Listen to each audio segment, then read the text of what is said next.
परम गंभीर स्यात्मात्मोघलाञ्छनं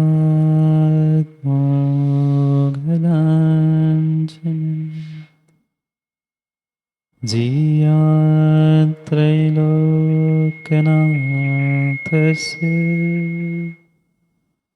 शासनं जिनशासनम्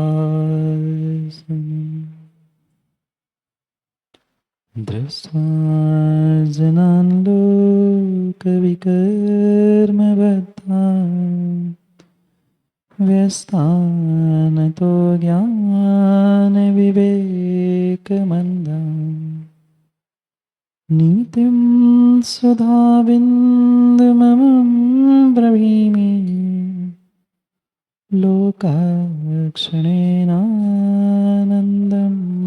लभन्ता प्रणमोरिहन्ताणं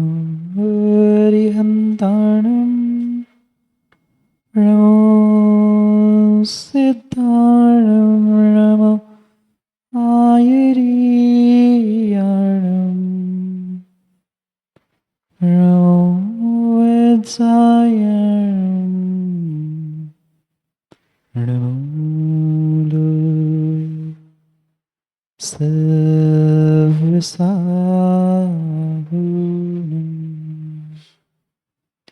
अनंत अनंत परम सिद्ध भगवान की 1008 से आदिनाथ भगवान की परम पूज्य आचार्य भगवान कुंद कुंद स्वामी की परम पूज्य आचार्य भगवान पट्टाचार्य से विशुद्ध सागर जी महाराज की अहिंसामय विश्व धर्म की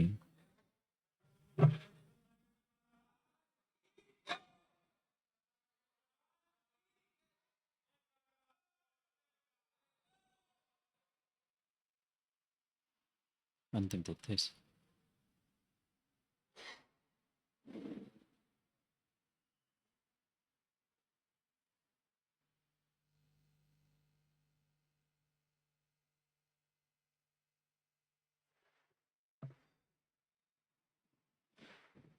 अंतिम तीर्थ वर्तमान स्वामी के शासन में हम से विराजते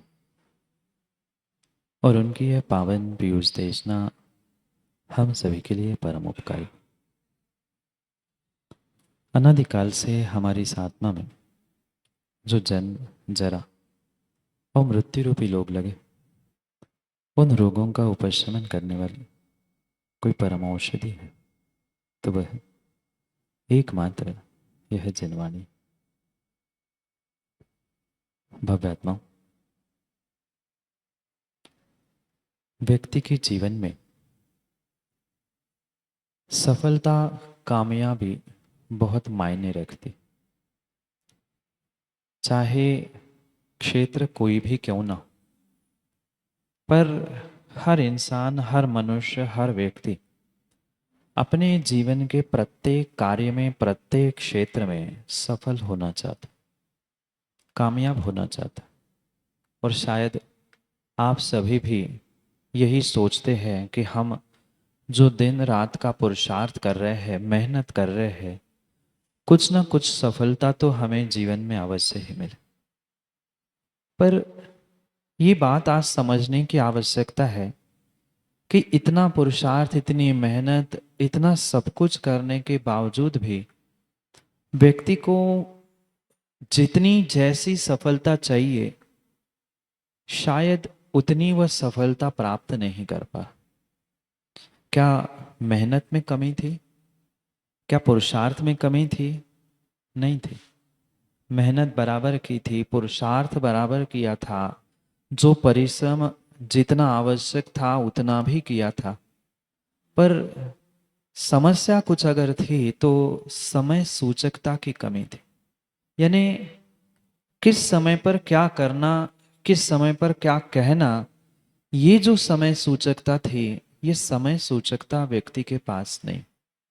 और आज जितने भी अपने कार्यों में, अपने जीवन में, चाहे लौकिक जीवन हो, पारमार्थिक धार्मिक जीवन हो, उन प्रत्येक कार्यों में अगर वे फेल हो रहे हैं, अगर किन्हीं कारणों से वे सफल नहीं हो पा रहे हैं, तो ये पक्का मानना उनके भीतर समय सूचकता का गुण का अभाव है, जिसे आज की भाषा में टाइम मैनेजमेंट कहा जाता है। वह टाइम मैनेजमेंट अगर थोड़ा सा भी व्यक्ति आज का सीख ले, समझ ले, तो पक्का मान लेना वह अल्प समय में ही अपने जीवन को, अपने कार्यों को सफलता की ओर ले जाता है।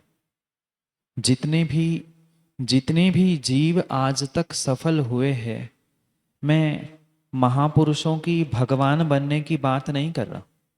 उन्होंने तो अपने जीवन में समय सूचकता, टाइम टेबल, टाइम मैनेजमेंट सब कुछ सीखा था, तभी तो वे अंतरात्मा से परमात्मा बन चुके, भगवान बन चुके। पर उनकी तो बात नहीं, मैं तो कह रहा हूं जो लौकिक क्षेत्रों में भी महान बन चुके, जिनको आज पूरा देश, पूरा राष्ट्र भी स्वीकार करता है, ऐसे बड़े बड़े उद्योगपति हो, चाहे बड़े बड़े वैज्ञानिक हो, चाहे महान विभूतियां क्यों ना हो, उन सभी ने कहीं ना कहीं जीवन में समय सूचकता, टाइम मैनेजमेंट सीखी।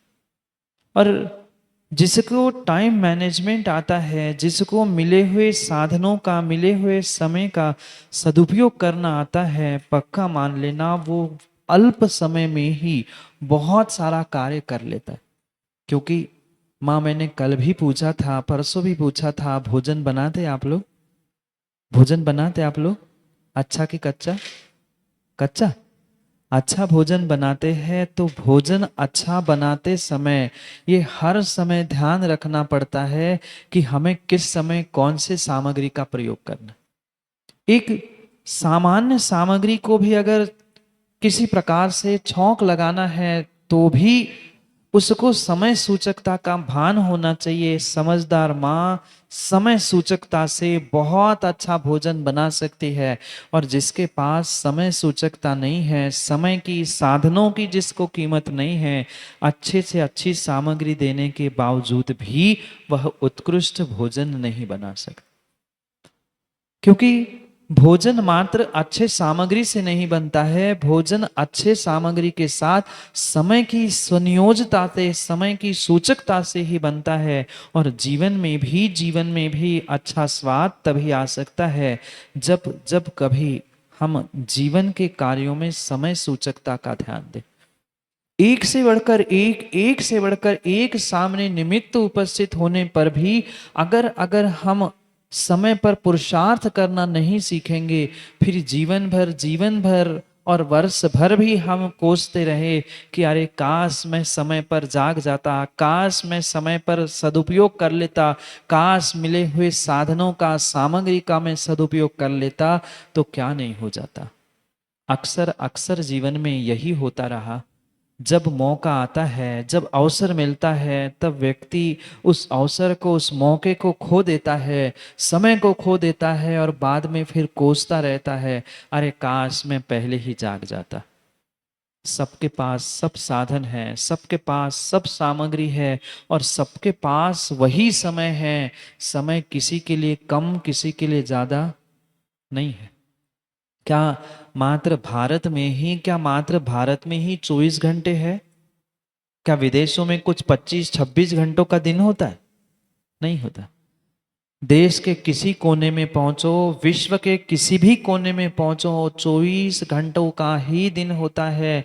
हाँ, ये हो सकता है कहीं दिन अधिक, कहीं रात अधिक, ये घंटों का विभाजन 12-10 आदि कम ज्यादा हो सकता है, पर 24 घंटे से अधिक कहीं भी समय है ही नहीं। अरे जितने भगवान बन चुके, जितने सफल हो चुके, जिन्होंने अपने आप को एक ऊंचाई तक पहुंचाने का प्रयास किया, उनके भी तो जीवन में 24 घंटों का ही दिन था। उनके लिए आधा एक मिनट भी अधिक ज्यादा नहीं है, पर फिर भी विवेक पूर्वक समय रूपी निमित्त का, मिले हुए साधनों का उन्होंने समय सूचकता से पुरुषार्थ किया, और उनका पुरुषार्थ फलीभूत हो गया। तो क्यों ना हम भी मिले हुए समय का, मिले हुए दुर्लभ मनुष्य पर्याय का, मिले हुए दुर्लभ, महादुर्लभ सच्चे देवशास्त्र गुरु के सानिध्य का सदुपयोग करें। विरला विरला विरला ही पुण्यात्मा होता है, विरला ही पुण्यात्मा होता है राव का जी, जो जो अपने मिले हुए साधनों का सदुपयोग करना जानता है। बाद में तो पछताने वाले बहुत सारे होते हैं कि अरे मैं जाग जाता, मैं मौके का फायदा उठा लेता, पर बाद में किसी प्रकार से अपने आप को कोसने से काम होने वाला नहीं है। काम होने वाला नहीं है, क्योंकि क्योंकि ज्ञानियों ध्यान रखना, बार बार मौका नहीं आता, मौका एक बार ही दस्तक देता है, एक बार ही मौका दस्तक देता है। और समस्या ये है कि अभागे लोग सोते रह जाते हैं, अभागे लोग सोते रह जाते हैं, और जब नींद खुलती है पता चलता है कि कोई दस्तक देने वाला कोई इंसान, कोई व्यक्ति नहीं था। बहुत बड़ा बहुत बड़ा बहुत बड़ा मौका, गोल्डन अपॉर्चुनिटी हमने छोड़ दी। ये पक्का मानना। कल भी आचार्य काम कुमार नंदी महाराज ने यही समझाने का प्रयास किया था कि जो सुबह उठकर सबसे पहले भ्रमणशील होता है, अपने शरीर को निरोग करने का प्रयास करता है, वहाँ का वातावरण, वहाँ की वायु, वहाँ की सुगंधित, वह एक एक बहने वाली वायु को ग्रहण करते हुए नियम से जो अपने आप को बदलने का प्रयास करता है, उसका जीवन भी सफलता की ओर सहजता से बदल जाता है। मात्र स्वास्थ्य ही नहीं, मात्र स्वास्थ्य ही नहीं, अपितु उस धन, वित्त आदि आदि बहिरंग साधन भी बहुत सहजता से उस व्यक्ति को प्राप्त होते हैं। पर आज के युवाओं को, और आज के युवा क्या, आज की समाज को कितना ही कह दो, कितना ही कह दो, पर कहते ही रहो, वे अपनी निद्रा छोड़कर, वे अपना दीर्घ सूत्री होना छोड़कर कभी प्रमाद से रहित होना चाहते ही नहीं है। आचार्यों ने तो सबसे बड़ी हिंसा अगर किसी को कहा है तो प्रमाद को हिंसा कहा है। तत्वाद सूत्र थोड़ा तो पढ़ा होगा ना। प्रमत्त योगात प्राण व्यपरो प्रणम हिंसा। प्रमाद के योग से, प्रमाद के योग से, प्रमाद के योग से जो भी आप कार्य करोगे, वह प्रत्येक प्रमाद का कार्य तुम्हारा हिंसा हिंसा और हिंसा ही है। जो रात्रि में लंबे लंबे लंबे समय तक सोते नहीं हैं और दिन में लंबे समय तक उठते नहीं हैं, सूर्योदय के बाद भी, वे हिंसा जैसा महान पाप कर रहे हैं। महान ही कह रहा हूं, महान पाप जो नरक में ले जाने के लिए एकमात्र साधन है, ऐसा महान पाप हिंसा के माध्यम से करते हैं।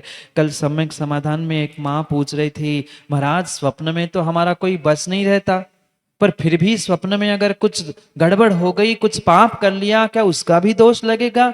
सबसे बड़ा पाप तो मां, सबसे बड़ा पाप तो निद्रा है। निद्रा को ही आचार्य भगवंतों ने हिंसा और प्रमाद में रखा है। जहां प्रमाद है वहां हिंसा है। निद्रा निद्रा निद्रा प्लचना प्रचला, ये सभी जो दर्शनावरणी कर्म के उदय से होने वाले हैं, ये प्रमाद है।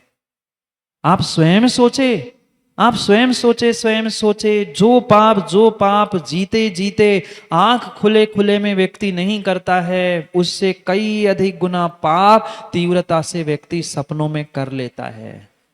क्योंकि जीते जागते जागृत अवस्था में फिर भी डर है, कोई कुछ कह दे, कोई कुछ कह दे, पर सपने में कोई रोक टोक ही नहीं, सपने में कोई रोक टोक नहीं है। आचार्यों ने तो ये स्पष्ट लिखा है, साधकों के लिए, जो साधना करना चाहते हैं, मात्र मोक्ष मार्ग की नहीं, जो मोक्ष मार्ग की कर रहे हैं तो कर ही रहे हैं, पर जो जो अपने जीवन को सफल बनाने के लिए साधनारत है, वह प्रत्येक श्रावक, प्रत्येक साधक को नियम से ये निर्णय करना होगा, वो जितना अधिक सोएगा उतना अधिक पाप करेगा। दिन में तो किसी साधक को सोना ही नहीं चाहिए। ठीक है, किसी की विषमता है, किसी की कुछ बीमारी है, उसके लिए तो फिर भी कहा है कि वह आपत्ति काल है, प्रायश्चित लिया जा सकता है। पर आप सही सही बताना, दिन में सोते तो हो नहीं ना? दिन में भोजन के बाद सोते तो हो नहीं ना? अगर दिन में सो रहे हो तो बहुत बड़ा पाप कर रहे हो। आने वाले समय के लिए ज्ञानावरणी और दर्शनावरणी दोनों कर्मों को एक साथ प्राप्त कर रहे हो। क्योंकि दर्शनावरणी के उदय से तो निद्रा आ ही रही है, नींद आ ही रही है, पर ध्यान रखना वो नींद ले लेना ये प्रमाद की स्थिति है। आचार्यों ने तो इतना कठोर कह दिया है कि ये डाकिनी है। डाकिनी जानते हैं ना, भूत प्रेत पिशाचनी डाकिनी, सबसे खतरनाक वो डाकिनी होती है। निद्रा को डाकिनी कहा है, निद्रा को डाकिनी कहा है। जितना जितना उस डाकिनी के वश में जाओगे, विश्वास मानना उतने उतने पापों से नरकों में जाओगे। आप अपने अपने सपनों को याद करो ना, अपने अपने स्वप्नों को याद करो। क्या कुछ नहीं देख लेता व्यक्ति स्वप्नों में। उन स्वप्नों में देखे हुए अपने स्वयं के किरदारों को दुनिया के सामने रखना भी संभव नहीं होता। इतने खोटे पाप व्यक्ति निद्रा में स्वप्न में कर लेता है। चाहे दिन की निद्रा हो चाहे रात की निद्रा हो, निद्रा तो डाकिनी है। जितना पाप का आश्रव मां, जितना पाप का आश्रव व्यक्ति जीते जागते नहीं कर पा रहा है, उससे कई अधिक गुना मन से, सुप्त मन से, स्वप्न के माध्यम से अपनी इच्छाओं की पूर्ति कर लेता है। कभी आज तक अनुभव नहीं किया हो तो आज से आगे अनुभव कर लेना। जो आनंद जो आनंद जो आनंद माँ सपने में लड्डू खाने में आता है, सपने में मीठा खाने में आता है, वो जीते जागते खाने में नहीं आता, नहीं आता।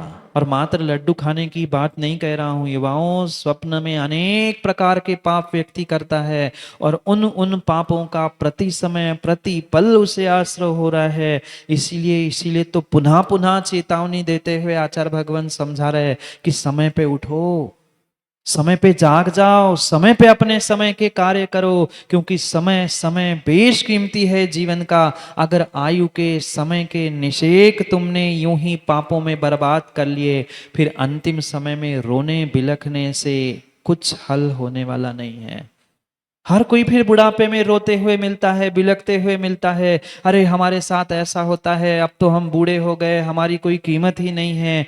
हमने अगर समय पे समय की कीमत की होती, अपने देव शास्त्र गुरु की कीमत की होती, तो शायद विश्वास मान लेना अंतिम समय में ऐसी दुर्दशा नहीं होती, नहीं होती, नहीं होती। आप चाहते हैं ना दुर्दशा हो अपनी? कौन कौन चाहता है अपने अपने अंतिम समय में दुर्दशा हो? नहीं चाहते हो, नहीं चाहते हो, नहीं चाहते हो। तो थोड़ा सा विवेक जागृत करो, थोड़ा सा विवेक जागृत करो। बार बार मौका नहीं मिलेगा, बार बार मनुष्य पर्याय नहीं मिलेगी, और बार बार सच्चे देव शास्त्र गुरु का सानिध्य नहीं मिलेगा। ये जो मिला है पिछली तपस्या का फल है। आज कुछ तो कर लो, कुछ तो कर लो, कुछ तो कर लो। सुबह सुबह प्रातः काल उठकर रात तक की अपनी दिनचर्या को, अपने रूटीन को, अपने टाइम टेबल को बदलने का प्रयास करो। जब तक हम अपनी दिनचर्या नहीं बदलेंगे, जब तक मिले हुए साधनों का सदुपयोग करने की भावना जागृत नहीं होगी, तब तक आप कितनी मेहनत, कितना पुरुषार्थ और कितना धन कमा के रख लेना, ध्यान रखना अंतिम समय में दुर्दशा होना नियत है। बिलखते हैं, रोते हैं, चिल्लाते हैं। हम तो कई नगरों में होकर आ गए, फिर रोते बिलखते हुए कहते महाराज जी पता नहीं कौन से पाप कर्म का उदय पिछले जन्म का आया, पिछले जन्म का उदय में आया नहीं आया, पर वर्तमान का भी वर्तमान में उदय में आ सकता है। आवश्यकता नहीं है पाप पिछले ही कर्म का उदय में आ जाए, इस कर्म का, इस पर्याय का भी कर्म उदय में आ सकता है। इसलिए सोच संभल कर जीने का प्रयास करो। जब जब समय पर समय के कार्य करने की, भगवान की भक्ति करने की, निर्ग्रंथ को दान देने का समय था, वहां व्यक्ति बढ़िया पलंग पे सोता है। रात्रि में जब निर्ग्रंथों की सेवा करने का समय होता है, तब मोबाइल में घुसा पड़ा रहता है और फिर बाद में कोसता है गुरुजी कुछ बताओ, भगवान कुछ बताओ, हम तो कुछ कर नहीं पा रहे हैं, क्यों करोगे और कैसे करोगे? ये कर्म सिद्धांत है, ये कर्म सिद्धांत है। युवाओं ध्यान रखना, जिनको अपने शरीर को निरोग करना है, जिनको माताओं अपने जीवन में चारित्र धारण करना है, उन चारित्रधारियों की अगर सेवा करना आप पुरुषार्थ नहीं करोगे, उनकी सेवा नहीं करोगे, तो कभी निरोग हो नहीं सकते। पढ़ो ना आगम ग्रंथों में, जितने जितने महान बलशाली हुए, उन्होंने कहीं ना कहीं मुनिराजों को औषध आहार दान किया था। कहीं ना कहीं मुनिराजों की सेवा वैयावृत्ति की थी, पिछले पर्याय में, पिछले दिनों में किया हुआ कर्म तब उदय में आया था जब उन्होंने पुरुषार्थ किया और वे ऐसे बलशाली बने, अगली पर्याय में मतलब उसी पर्याय में वे मुनिराज बनकर मोक्ष तक उन्होंने प्राप्त कर लिया। महाराज आज मोक्ष चाहिए किसको? पंचम काल में यूं ही मोक्ष होना नहीं है। और मोक्ष में जाके करेंगे भी क्या? मोक्ष में जाके करेंगे क्या? यहाँ कम से कम कुछ आपस में चर्चा करने का समय है, एक दूसरे की खिंचाई टांग खींचने का समय है, एक दूसरे की बुराई करने का समय मिलता है। माँ सिद्धशिला में जाके क्या है? कुछ है ही नहीं। बहुत सारे युवा आते कहते महाराज वहां तो कोई टाइम पास का साधन ही नहीं है, वहां ना पूनम चंद जी, ना मोबाइल है, ना फोटो है, ना मित्र है, कुछ नहीं है, बैठे रहो अकेले। क्या मतलब? यहाँ कम से कम मित्र है, दोस्ती यारी है, गप्पे तो लगा ही लेंगे, कुछ नहीं हुआ तो टाइम पास तो हो ही जाएगा। इसलिए यही अच्छा है। ये लग रहा है, पर सत्य को सत्य रूप से समझो। ये हमें कुछ मिनटों का सुख लग रहा है, पर कुछ मिनटों के सुख के पीछे हम अपना जीवन और जीवन का बहुत बेशकीमती पुण्य बर्बाद कर रहे हैं, नष्ट कर रहे हैं, नष्ट कर रहे हैं, नष्ट कर रहे हैं। सब साधन मिले, सब साधन मिले हैं, पर साधन सामग्री मिलने के बाद भी हमारे पास समय सूचकता नहीं है, समय का विवेक नहीं है, समय का विवेक नहीं है। पुनः मैं कह दूं, मौका बार बार नहीं आता, मौका बार बार नहीं आता, मौका एक आध दो बार ही जीवन में मिलता है। उस मौके का सदुपयोग अगर हमने नहीं किया, फिर जिंदगी भर पछताने के अलावा और कुछ नहीं मिलता। पुण्य कमाने का वही समय है, पाप कमाने का वही समय है, धन कमाने का वही समय है, धर्म करने का वही समय है। समय तो उतना ही उतना ही उतना ही होता है जब शक्ति चरम सीमा पर होती है, उसी समय सब कार्य करने होते हैं। कई सारे लोग यही कहते हैं अभी तो समय ही क्या है, अभी तो हमारी उम्र ही क्या है, 30 35 40 की तो है, अभी तो पूरी जिंदगी पड़ी है। क्या पता है अगले दिन जिंदगी बचेगी? क्या निर्णय है कि 70 80 90 100 साल तक आपकी उम्र होगी? कोई ठिकाना नहीं है, कोई ठिकाना नहीं है प्रमोद जी, कोई भरोसा नहीं है। कब किसकी आंख मिच जाए, कब किसकी आयु समाप्त हो जाए, कोई ठिकाना नहीं है, कोई ठिकाना नहीं है। इसलिए एक एक मिनट, एक एक पल ऐसा पुरुषार्थ करो, ऐसा पुरुषार्थ करो, ऐसा पुरुषार्थ करो जिसके माध्यम से हम पुण्य को प्राप्त करने का प्रयास करें। पर क्या करें, पर क्या करे, क्या करे? काला जी के मित्र कहते हैं, विजय काला जी के मित्र कहते हैं, पुण्य भी संसार है, पुण्य भी कर्म बंध है, पुण्य भी है ये है, पुण्य छोड़ो, पुण्य छोड़ो, पुण्य छोड़ो। बेचारे पाप छोड़ नहीं पा रहे हैं और पुण्य छोड़ने की बातें कर रहे हैं। घर की भोग विषय वासनाओं को तो छोड़ नहीं पा रहे हैं और सच्चे देवशास्त्र गुरु के राग को छोड़ने की बात कर रहे हैं। कैसे मित्र है विजय जी? मित्रों की कह रहा हूं, समझ रहे होंगे आप। क्या करें, क्या करे, क्या करे? श्रावक के अपने उसके योग्यता के अनुसार उन्हें उपदेश देने की आवश्यकता है। अरे ज्ञानी, पहले पाप तो छोड़, पहले पाप तो छोड़, पहले विषय वासना भोग और घर के रागों को तो छोड़, और फिर जाकर कह देना पुण्य है, पुण्य छोड़ना है, छोड़ना है। पर अरिहंत बनने तक, अरिहंत बनने तक, अरिहंत बनने तक ये पुण्य और ये पुण्य ही काम में आएगा, क्योंकि बिना पुण्य के अरिहंत पद भी प्राप्त नहीं होता। और अरिहंत बने बिना, अरिहंत तीर्थंकर बने बिना कोई सिद्ध हो ही नहीं सकता। अरे अरिहंत सिद्ध तो बहुत बड़ी बात कह रहा हूं। निर्ग्रंथ मुनिराज बनने के लिए भी कई जन्मों का पुण्य चाहिए। और माताओं, निर्ग्रंथ बनने के लिए नहीं, निर्ग्रंथ के दर्शन करने के लिए भी कई जन्मों का पुण्य एकत्रित होता है। तब जाके कभी निर्ग्रंथ गुरु का सानिध्य मिलता है। पूछ लो, वे सवाई माधोपुर से आए ना श्रावक, जिनको सहजता से मिलता है, लखनऊ के ज्ञानियों तुम्हें कीमत नहीं है। जिनको वर्षों वर्षों तक चातुर्मास निर्ग्रंथों के नहीं मिले हैं, उनसे जाकर पूछ लेना कि निर्ग्रंथ साधु का 1 घंटे का, 1 दिन का, चंद मिनटों का सानिध्य क्या होता है। क्या करें महाराज, हम राग द्वेष में, अपने पराये में, इसके उसके में लगे हुए हैं। धन कमाने से फुर्सत मिले तो हमें गुरु की, साधु की कीमत है। मैं निर्ग्रंथ भगवान बनने की बात नहीं कह रहा हूं, निर्ग्रंथों के दर्शन करना भी कई जन्मों के पुण्य के उदय से प्राप्त होता है। दर्शन मिल गए, पुराना पुण्य तुम्हारा नष्ट हो चुका। ये मत सोच लेना कि हमें हमें तो पुण्य उदय में आ गया, गुरु के दर्शन मिल गए, माताओं पिछला पुण्य उदय में आके नष्ट हो गया। अब अगले पर्याय के लिए, अगले दिनों के लिए क्या पुण्य एकत्रित कर रहे हो? पुण्य उदय में आया, नष्ट हो गया, अब क्या बचा कल के लिए? पिछली पर्याय का पुण्य लेके आए थे, जैसे बाप जाता का धन हम कमा कर उसको ही खाकर उसमें ही करोड़पति बनकर घूम रहे हैं, ऐसी पिछली पर्याय का पुण्य भोगते भोगते अपने आप को पुण्यात्मा मान रहे हैं। आज के समय के लिए, आने वाले समय के लिए कितना पुण्य एकत्रित कर रहे हैं? कितना पुण्य एकत्रित कर रहे हैं? सोचने समझने की आवश्यकता है। ये जो समय है आयु के निषेक सबके सबके निर्धारित है। जिसको जितनी आयु मिली है उससे कम, उससे अधिक किंचित भी होने वाला नहीं है। एक एक मिनट का हिसाब करना होगा।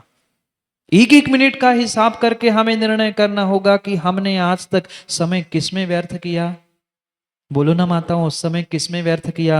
मंदिर में बैठे बैठे दुनियादारी की बातें नहीं होती ना? आप तो बिल्कुल नहीं करते होंगे, बिल्कुल निंदा पुराण तो खुलता ही नहीं होगा। किसके बेटी ने, किसके बहू ने, किसने क्या किया, किसने क्या नहीं किया, पूरी दुनिया भर की पंचायत वही भगवान के सामने आकर विकथा कर रहे हैं। पाप तो लगता ही नहीं ना? पाप तो नहीं लगता ना? जानते सब है महाराज जी, पर मानते नहीं हैं। आप भी कोई दूध के धुले नहीं बैठे हो, खुश होकर उन पर मत मुस्कुराना। हम भी क्या क्या करते हैं मंदिर में, कितनी कितनी कितनी कसायों से युक्त होकर परमात्मा के वेदी के सामने भी लड़ने के लिए तैयार हो जाते हैं। भले ही लाठी लेकर नहीं लड़ पा रहे हैं, पर भीतर परिणाम तो ऐसे होते हैं। नीचे तो मैं बताता हूं, वही भगवान है तो समझ क्या रखा है मुझे? छोटा थोड़ी ना हूं मैं।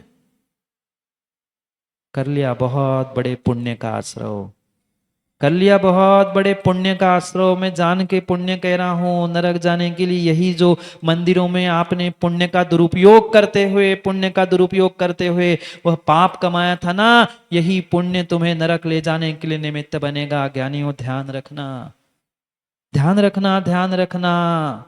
सम्यक दृष्टि जीव, सम्यक दृष्टि जीव, सम्यक दृष्टि जीव अपने जीवन के एक एक पल, एक एक क्षण ऐसे ऐसे ऐसे जीने का प्रयास करता है, ऐसे जीने का प्रयास करता है जो मात्र और मात्र उसके उसके आत्म कल्याण के लिए हो। वह चर्चा भी करेगा, किसी धर्मात्मा से बात भी करेगा तो धर्म को लेकर ही चर्चा करेगा। राग द्वेष की विकथाओं में वो कभी नहीं उलझेगा, कभी नहीं उलझेगा। ये सम्यक दृष्टि की पहचान है। और करे हम अपने ही सम्यक दर्शन की, अपने अपनी सज्जनता की पहचान कि हम वास्तव में कितने सम्यक दृष्टि, कितने सज्जन हैं और कितने अभागे हैं। हाँ, आज काम कुमार नंदी महाराज पूछने वाले हैं कि अभागा कौन?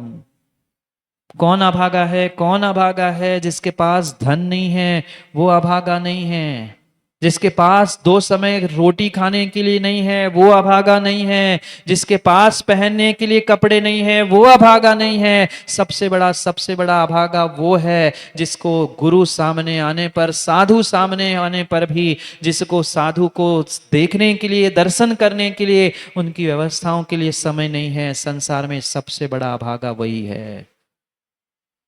आपकी नहीं कह रहा हूं, जो अभागा है उनकी कह रहा हूं। परीक्षा करे, सामने से इतने कठोर शब्दों में लिखा है, सामने से कोई निर्ग्रंथ भेष पिछी कमंडल धारी आते हुए देखने के बाद भी अगर कोई व्यक्ति खड़ा होकर उनकी विनय नहीं कर पा रहा है, चाहे कितने श्रेष्ठ कार्य में क्यों ना हो माताओं, खड़ा होकर पर आपने खड़े होकर साधु की विनय नहीं की है, मिथ्या दृष्टि रुच्यते। भगवती आराधना में आचार्य भगवान कहते हैं वो मिथ्या दृष्टि, घोर मिथ्या दृष्टि है। जो बहाने बनाते हुए ये कहता है हम तो पूजा कर रहे थे, हम तो जाप कर रहे थे, हम तो सामायिक कर रहे थे, वो अभागा है। और कठोर शब्दों में कह रहे हैं, और कठोर शब्दों में कह रहे हैं। पहले पढ़ते हैं 2 श्लोक, जहां समय सूचकता के साथ साथ आचार्य भगवान समझा रहे हैं कि अगर समय को समझते हुए, मौके को समझते हुए तुमने मौके का फायदा नहीं उठाया है, मौके का फायदा नहीं उठाया है, तो ध्यान रखना तुम्हारे जैसा अभागा इस संसार में कोई नहीं है। तुम्हारा जैसा अभागा कोई नहीं है। पुनः पुनः पुनः पुनः ध्यान दे, मात्र मुनिराज और भगवान बनने के लिए पुण्य नहीं, मुनिराज के दर्शन करने के लिए, मुनिराज की सेवा करने के लिए, मुनिराज के चरण स्पर्श करने के लिए, मुनिराज को आहार देने के लिए, मां आहार नहीं, मुनिराज को पड़घाने के लिए भी पुण्य चाहिए पड़ता है। मैंने पर्यूषण में बताया था, एक सेठ सेठानी थे, जीवन भर एक बार भी मुनिराज को दान देने का उनके पुण्य नसीब में नहीं था, पर प्रतिदिन वह घर के बाहर पड़घान करते थे, और पड़घान प्रतिदिन श्रद्धा से नवदा भक्ति का फल ऐसा मिला कि वह अगली पर्याय में उन्होंने मोक्ष भी प्राप्त कर लिया, एक बार भी आहार ना देते हुए। आज की माताएं तो और खुश हो गई, बहुत, इसलिए ताली बजा ली। बहुत अच्छा बताया महाराज जी, हम रोज पड़गान करेंगे। जिस दिन महाराज नहीं होंगे, महाराज आएंगे तो उस दिन हम निकल जाएंगे और रोज पड़गान करके हम भी मोक्ष चले जाएंगे बिना दान के। वो काल अलग था, उनकी श्रद्धा अलग थी। हम सोचे, हम विचार करें कि सामने सामने निर्ग्रंथ मुनिराज है, हमारे घर से आधे 1 किलोमीटर पर भगवान का मंदिर है, फिर भी युवाओं को वह मंदिर में आने के लिए 12-12 10-10 बज जाते हैं। वह माता पिता धिक्कारने योग्य है, संतानों को नहीं। सबसे अधिक दोष उन माता पिताओं का है जिनने जिनने लाड़ में उनको बिगाड़ के रखा है। ये लाड़ ही तो है, ये लाड़ ही तो है, ये लाड़ के कारण तो बिगाड़ के रखा है।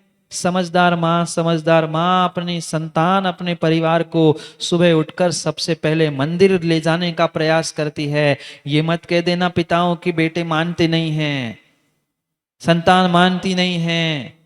मात्र मात्र जन्म देने के लिए अपनी विषयों को पूर्ण करने के लिए संतानों को जन्म मत दो। उनको साथ में संस्कार भी दो, उनको साथ में धर्म भी सिखाओ, उनको साथ में ये नीति, ये व्यवहार भी सिखाओ। क्योंकि चिड़िया, पशु पक्षी भी जन्म देना जानते हैं। फिर उन तिर्यंचों में और मनुष्य में अंतर क्या है? मनुष्य में अंतर क्या है?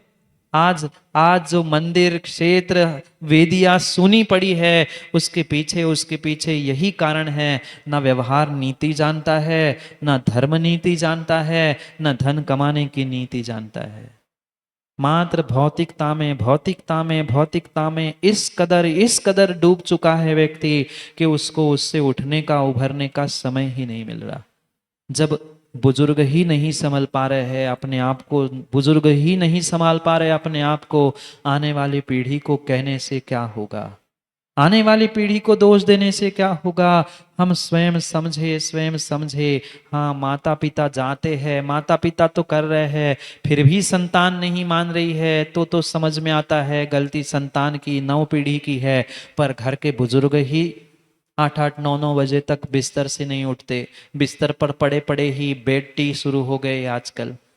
वहीं पे चाय चलती है, वहीं पे नाश्ता पहुंच जाता है, कुछ करने की आवश्यकता ही नहीं है। घर से नहीं मिलता तो बाहर से फोन पे ऑर्डर दे जाते हैं। वह घर बैठे पलंग पे बैठे बैठे सब होम डिलीवरी, सब होम डिलीवरी है। पुण्य की होम डिलीवरी, स्वर्ग की और मोक्ष की होम डिलीवरी नहीं, आजकल तो साधु की भी होम डिलीवरी हो गई। आ जाओ महाराज जी, घर में चरण रख लो, काम हो जाएगा। नहीं माँ, ऐसा संभव नहीं है। कुछ कुछ समय की इस सूचकता को, समय की कीमत को समझने का प्रयास करो। छठे काल में साधु मिलने वाले नहीं हैं, छठे काल में परमात्मा मिलने वाले नहीं है, छठे काल में कोई धर्म का उपदेश, जिनवाणी आपको मिलने वाली नहीं है। अभी अभी पंचम काल के में महानगरों में इतनी दुर्लभता हो चुकी है, फिर आने वाली 25-50-100 नहीं, पूरा पंचम काल अभी 18,000 वर्ष का लगभग बाकी है। क्या क्या विडंबना होगी, विचार करना। जाना है छठे काल में? नहीं जाना है तो सोच लो, विचार कर लो, मौका पुनः पुनः नहीं आएगा। मौका पुनः पुनः नहीं आएगा, मौका पुनः पुनः नहीं आएगा। कहना पड़ता है, कहना पड़ता है कि साधु आ रहे हैं, सब मिलकर उनकी आगवानी करने के लिए चलो।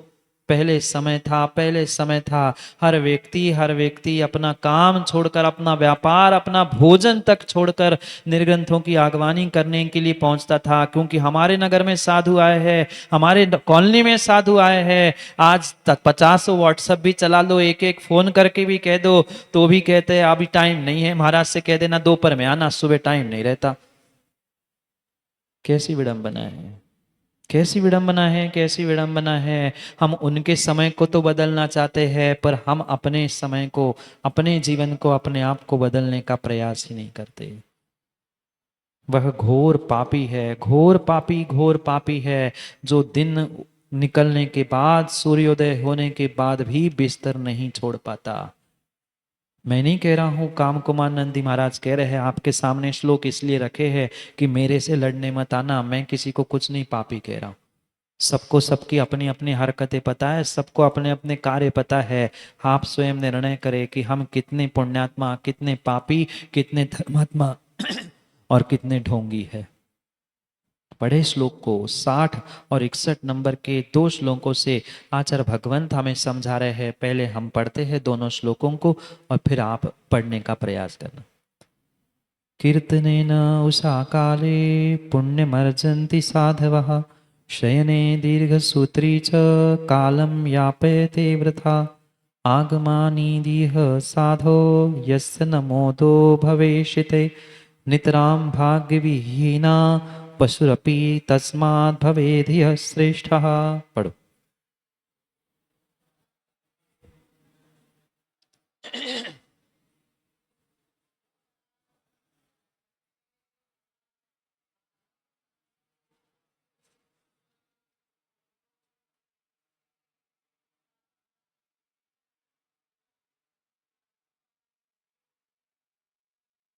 कीर्तनेन उषा काले, उषा काल यानी प्रातः काल, जैसे ही सूर्योदय होता है, कल सबसे पहले बताया कि अपनी दिनचर्या भ्रमणशील होकर, यानी स्वयं के पैरों से चलते चलते उस मंदिर तक, अपने जो इष्ट प्रभु है उनके स्थान तक पहुंचने का प्रयास करे। और फिर क्या करने, वहां जाकर लड़ाई करे, वहां जाके निंदा पुराण खोले? नहीं, कीर्तिने न, कीर्तने न, प्रभु का कीर्तन करे।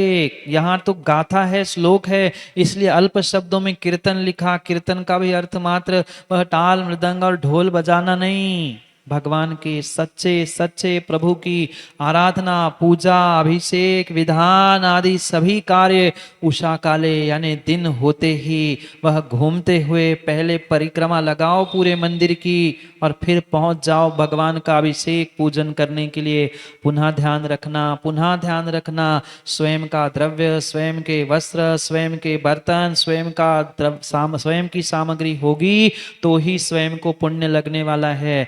भले ही वर्ष में, महीनों में हम इतना दे रहे हैं, व्यवस्था बना रहे हैं, किसी प्रकार से ज्ञानियों आपको पुण्य मिलने वाला नहीं है, किसी प्रकार से मिलने वाला नहीं है। वो तो विषमता के लिए मंदिर में वस्त्रों की व्यवस्था की गई थी। क्षेत्रों में जो ये धोती दुपट्टे, ये बर्तन, ये द्रव्य इसलिए रखी जाती थी, अचानक कोई बाहर से व्यक्ति आ गया, उसको उसकी द्रव्य, उसके लिए कपड़े वस्त्र नहीं है तो उसके लिए व्यवस्था बनाई है। पर प्रमादी लोगों ने ये सब व्यवस्थाएं बंद कर दी।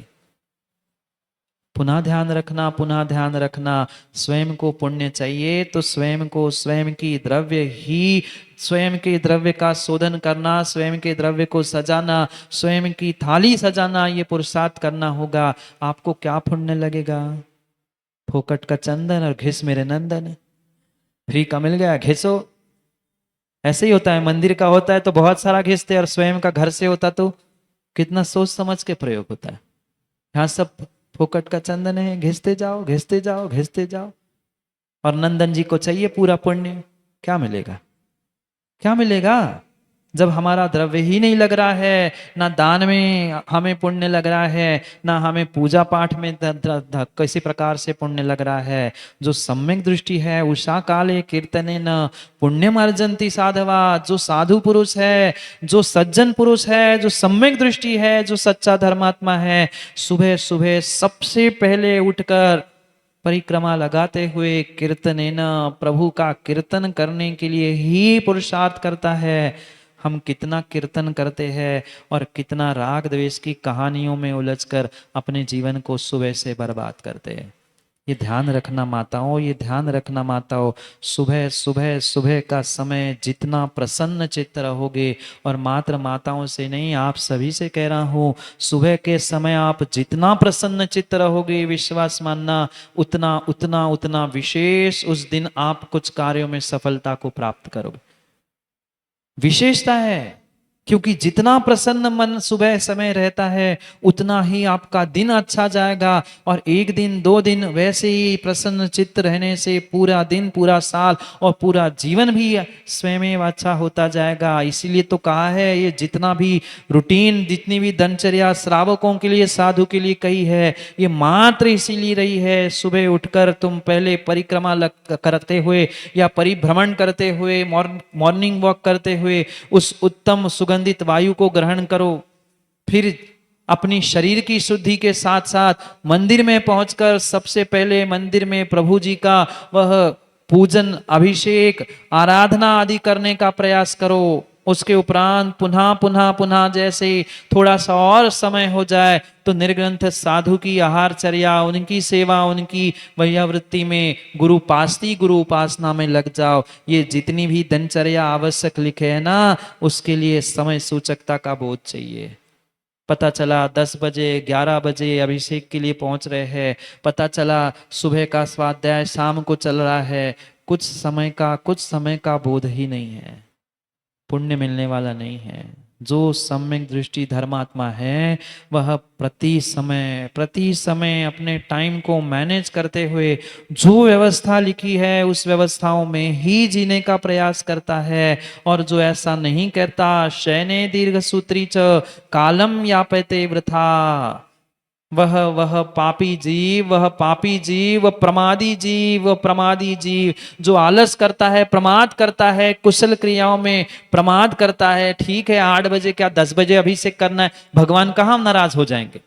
उठाओ, रख दो थाली में, ढाल दो, हो गया अभिषेक। नहीं, उषा काल मतलब प्रातः काल में सूर्योदय के साथ ही भगवान का अभिषेक पूजन होना चाहिए। अन्यथा जो ऐसा नहीं करता है, कालम यापयते वृथा, वह व्यर्थ में अपने जीवन के काल को व्यर्थ गमाता है। शयने दीर्घ सूत्री च, जो सोने में अपने जीवन को बर्बाद कर रहा है।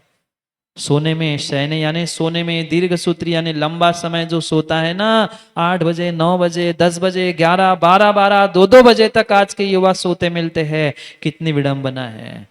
और फिर 2 बजे माँ पुचकार के कहती, आजा बेटा, अब 2 बज गए हैं, भोजन ही कर ले। ये बहाने हैं, रात्रि में व्यापार है, ये है वो है। अरे ऐसा व्यापार, ऐसा धन कमाना किस काम का, जो तुम्हारा रूटीन और तुम्हारा धर्म छुड़ा रहा हो। हमने तो देखा 12 बजे उठ के नहा के, महाराज अब भी तो नहा के डिब्बी लेके आया हूं चावल के। क्या है, क्या है, क्या है? आज आप नहीं समझोगे, ध्यान रखना, 25 वर्ष बाद जो आने वाली पीढ़ी है, ये जो मंदिर जो बुजुर्गों ने इतनी मेहनत से बना के दिए है ना, ये सुरेन जी, मंदिर देखने वाले कोई नहीं मिलेंगे।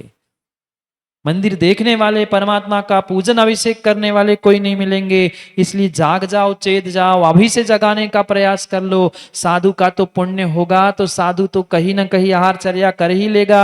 नहीं आएगा महानगरों में, कोई बात नहीं है, पर ध्यान रखो, ध्यान रखो, परमात्मा के मंदिरों का क्या होगा?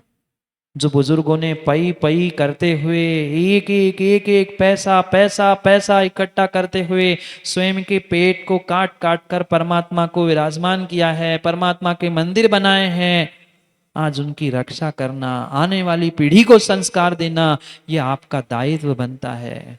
हम बढ़ा नहीं पा रहे हैं, नया कुछ नहीं कर पा रहे हैं। बाप दादा ने दी हुई हमारी इस बपोती को अध्यक्ष जी हम बड़ा नहीं कर पा रहे हैं। कम से कम जो दिया है उसकी सुरक्षा तो कर ले। और सुरक्षा तभी होगी, सुरक्षा तभी होगी जब आने वाली पीढ़ी को हम हाथ पकड़कर अभिषेक पूजा करने के लिए ले आएंगे। अन्यथा होने वाली नहीं है, अन्यथा होने वाली नहीं है। सुरक्षा करना आपका दायित्व है, आपको सुरक्षा करनी पड़ेगी, करनी पड़ेगी, दोनों प्रकार से करनी पड़ेगी। पूछ लेना उन शायद वे जवाब दे नहीं पाएंगे क्योंकि वे बुजुर्ग सब चले गए। जिन्होंने बनाया, जिन्होंने पुरुषार्थ किया, उनसे पूछ लेना कैसे कैसे विषमता के दिनों में और लखनऊ जैसे इतनी विडंबना जैसी स्थिति में उन्होंने मंदिर बनाए, सुरक्षित किए हैं। और हम आज आज हम उन पर ध्यान ही नहीं दे पाए। सबसे बड़ा अभागा, सबसे बड़ा अभागा है। मैं नहीं कह रहा हूँ क्षमा करना, मैं तो क्षमा मांग लूँ, पर यहाँ जो लिखा है वह पढ़ लो ना। दूसरे श्लोक की तीसरी पंक्ति में लिखा है नितराम भाग्य विहीना, वो भाग्यहीन है, वो अभागा है। कैसा अभागा? पशुरपि तस्मात् भवेदिये श्रेष्ठ। रावका जी, उससे श्रेष्ठ पशु है। मेरे से मिलने मत आना, मैं पुनः कह दूं, वहां लिखा है पढ़ो। पशु श्रेष्ठ है, पशु श्रेष्ठ है, पशु श्रेष्ठ है। उस अभागे से पशु श्रेष्ठ है। किससे? आगवानी है। साधु, साधु की आगवानी हो रही है। साधु नगर में आ रहा है, साधु आपके कॉलोनी में, साधु आपके मंदिर में है। यस्य मोदो न भविष्यते, जिसको आनंद नहीं हो रहा है, जो उल्लासित नहीं हो रहा है कि मेरे नगर में साधु आए हैं, मेरे कॉलोनी में साधु आए हैं, ये जिसके प्रमोदित आनंदित भाव नहीं हो रहा है ना, वो पशु से भी गया बीता है। उससे तो पशु श्रेष्ठ, उससे तो पशु श्रेष्ठ है। आज कह के व्यवस्थापकों को थकना पड़ता है कि भाई आ जाओ आ जाओ आ जाओ, नीरज जी आ जाओ, भगवान आ गए हैं, ये पंचम काल के धरती के देवता है, कम से कम दर्शन ही कर लो। हम राग द्वेष में उलझे हैं, ये ऐसा है वो वैसा है, ये साधु वैसे, वो संघ के, ये फलाना ये डिमका। अरे तुमसे तो कई गुना कई गुना कई गुना श्रेष्ठ ही है। एक दिन आहारचर्या करा लो, प्रवचन सुन लो, और फिर उनकी व्यवस्था वो जाने, पर पहले ही हम परीक्षा करते हैं कौन कैसा, कौन क्या नहीं है, कौन पानी में है। हम कितने पानी में है देखे ना, हम कितने पानी में है पहले देखे ना।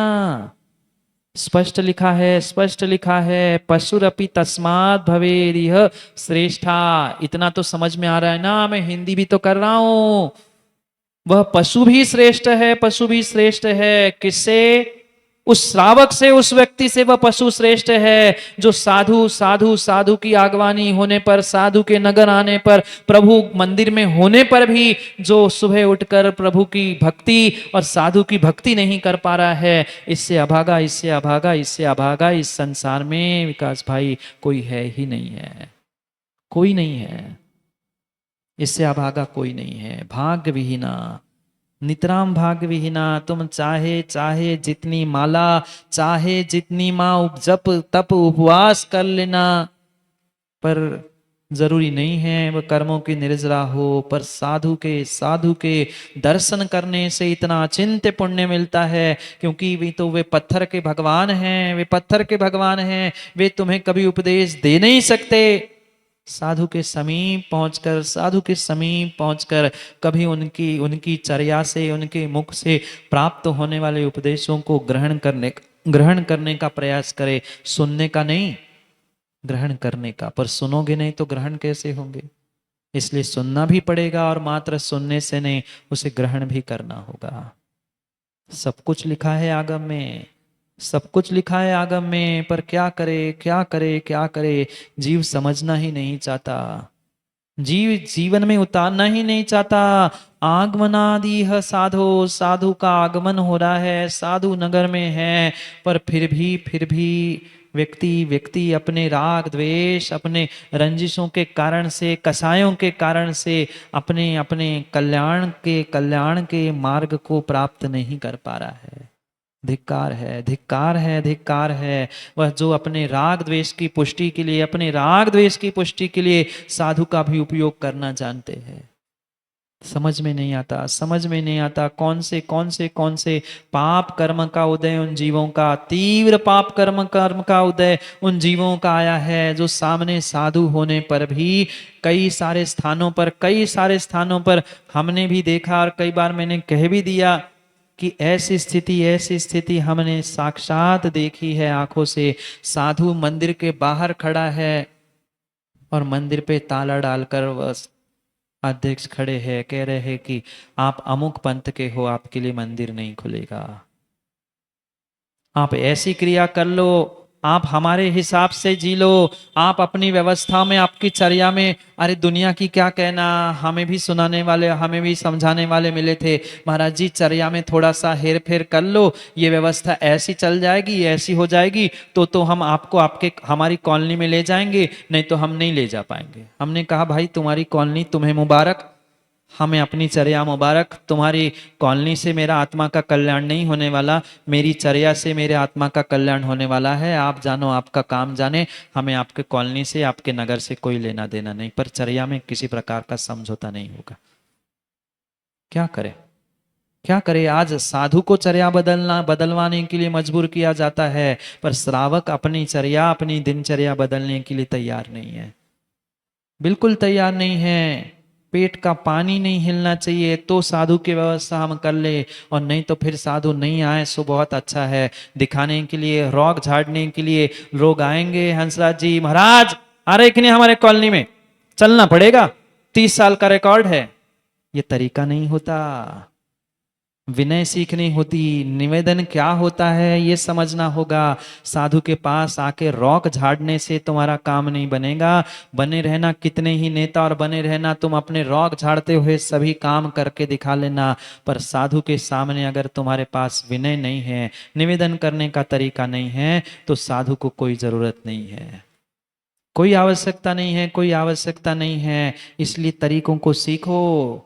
नीति सुधा बिंदु में पुनः पुनः रोज रोज नए नए तरीकों को सिखा रहे हैं कि कम से कम जीवन जीने का तरीका तो सीखो।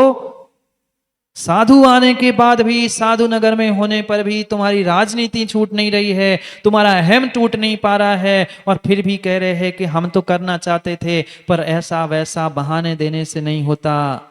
मैं नहीं कह रहा हूं यहाँ विषय आया है वो भाग्य विहीन है, वो अभागा है जो साधु को प्राप्त करने के बाद भी उनकी सेवा, उनकी वैयावृत्ति में नहीं लग पा रहा है, उससे पशु श्रेष्ठ है।